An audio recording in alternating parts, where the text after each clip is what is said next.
स्वर्ग सा पाया। नालंदा के मठ में उसने वर्षों तक ज्ञान लिया। हर्ष ने भी उस विद्वान का दिल से सम्मान किया।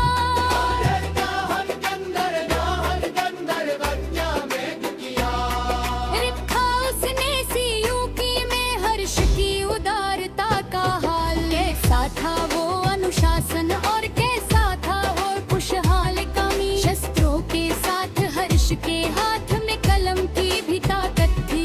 रत्नावली और पारदर्शिता उसकी ही विरासत थी।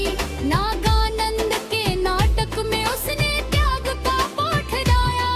दरबारी कवि बाण भट्ट ने अर्षचरित को सजाया। कला संस्कृति और ज्ञान का वो स्वर्णिम गलियारा था।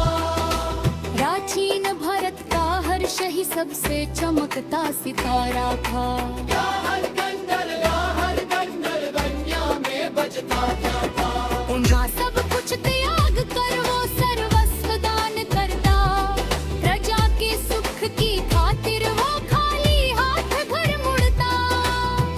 हर कंडल भदिया में किया। कन्नौज की सभा में हुआ धर्मों का बड़ा मिलन। वाद विवाद और शास्त्रार्थ से महक उठा था तन मन। शस्त्रों के साथ हर्ष के हाथ में कलम की भी ताकत थी। रत्नावली और प्रियदर्शिका उसकी ही विरासत थी।